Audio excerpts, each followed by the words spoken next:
स्त्री की असली शक्ति क्या है? समाज ने हमेशा स्त्री को डिफाइन करने की कोशिश की है, लेकिन क्या कभी किसी ने सच में समझा है स्त्री की असली ताकत क्या है?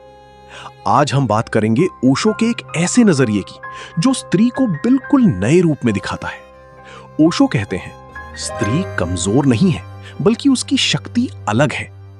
प्रॉब्लम यह है कि सोसाइटी ने हमेशा स्त्री को कंपेयर किया है पुरुष से, और इसी वजह से उसकी ओरिजिनलिटी खो गई है।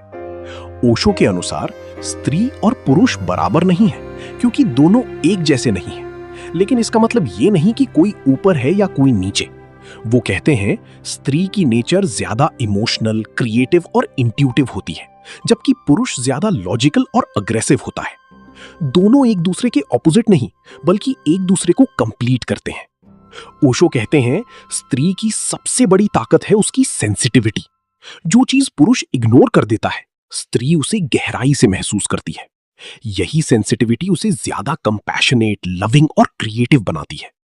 लेकिन सोसाइटी ने इसी सेंसिटिविटी को वीकनेस समझ लिया। ओशो स्ट्रांगली बिलीव करते हैं कि जब तक स्त्री को पूरी फ्रीडम नहीं मिलेगी, तब तक सोसाइटी कभी हेल्दी नहीं हो सकती। उनके अकॉर्डिंग स्त्री को सिर्फ रोल्स तक लिमिटेड नहीं होना चाहिए, जैसे कि सिर्फ मां, पत्नी या बेटी। वो कहते हैं, स्त्री को अपनी इंडिविजुअलिटी को डिस्कवर करना होगा। जब स्त्री अपने डिसीजंस खुद लेगी, तभी वो अपनी रियल पावर को समझ पाएगी। ओशो कहते हैं, स्त्री की असली स्ट्रेंथ उसके अंदर होती है, बाहर नहीं। वो ज्यादा टॉलरेंट होती है, ज्यादा पेशेंट होती है, और ये क्वालिटीज उसे अंदर से स्ट्रांग बनाती हैं। जहां पुरुष जल्दी रिएक्ट करता है, वहां स्त्री समझने की कोशिश करती है। तो ओशो का मैसेज क्लियर है, स्त्री को किसी से कंपेयर मत करो, उसकी अलग आइडेंटिटी को समझो और उसकी फ्रीडम को रिस्पेक्ट करो।